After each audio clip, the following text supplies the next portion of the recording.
Hey guys, welcome back to Pops and Props. Today I will be reviewing the recently released DC movie, The Suicide Squad. So let's get right into it.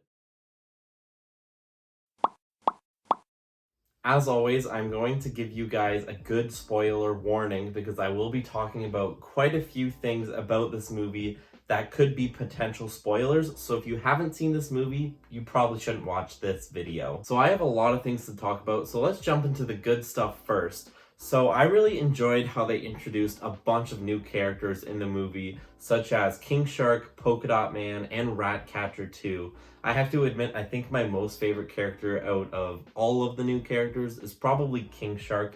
I thought he was absolutely hilarious. He was kind of derpy, but he was also pretty cute and adorable. And even then, they still did a great job with all of the new characters because they really went into their backstories and it kind of hit you in the feels when you were watching the movie. And a great example of this is Polka Dot Man because he explains to the whole Suicide Squad about how he became Polka Dot Man, and he says that his mother actually experimented on his siblings and now he sees only his mother at other people. Like, he looks at other people and he only sees his mom, which is very effective, and it's just, oh, it hits right there. I also really enjoyed Bloodsport, and he is actually from the comics, which I didn't know about. I had to do a little bit of research for him.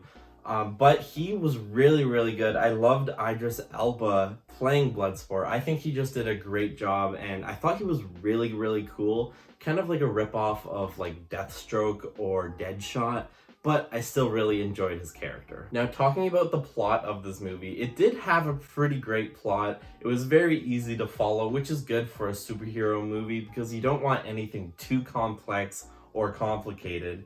And I also really enjoyed the action. It was over the top gory, and I know some people might not agree with me that they probably wouldn't like it, but I thought it was fitting for a movie like this. And when I say gory, I mean like Quentin Tarantino level of gory. Like, I'm not kidding around. This movie was also very entertaining and very funny, and I really enjoyed the humor because it didn't feel forced at all. They kind of just slipped it in a little bit here and there, which is kind of like the perfect thing to do because sometimes when humor is forced, it's just not as great. And I did touch on the gore a little bit earlier, but I think this probably felt like the most comic book accurate movie in a long time.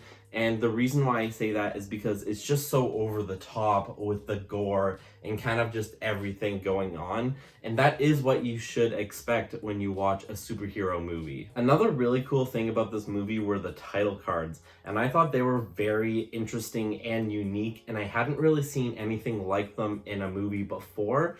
And the reason why they had title cards is they kind of played with time a little bit in this movie. They would show something happen and then they would like go back like a few hours and explain how everything lines up, which I think was really, really interesting and really cool. But as I was saying, the title cards were very cool because they would have like leaves blowing past on a beach and it would become the word now. Or the one part they had fire and it said like Mission Harley or something like that. But they were just really awesome. Now, when I was writing my notes here, I couldn't really come up with anything negative about the movie. I have a small nitpick, and that was there wasn't really much screen time for Harley Quinn. And that's kind of like a personal opinion of mine because I really do like Harley Quinn. I love Margot Robbie as Harley Quinn. I think her performance is great. But now I'm just rambling on. That's just a little personal nitpick of mine. But other than that, it was a great movie. You really had to fall in the middle of filming. And now we are getting on to the end credit scene. Now, there were kind of like two credits for this. The first one was a character named Weasel, and he was, oh my gosh, he was really funny and really kind of weird looking. He was kind of scary, to be honest.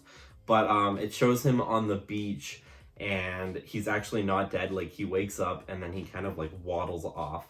So I think they will probably introduce him back into the DC universe in some other movie or something. I'm not really sure what, but it would be interesting to see what they end up doing with his character. Now, the other end credit scene is when things got really interesting. It was these two two of the people working for Amanda Waller, and they were walking through a hospital, and the nurse was saying, "Oh, we found him in the rubble. His heart was barely beating." And then the camera pans over, and it is Peacemaker lying in a hospital bed.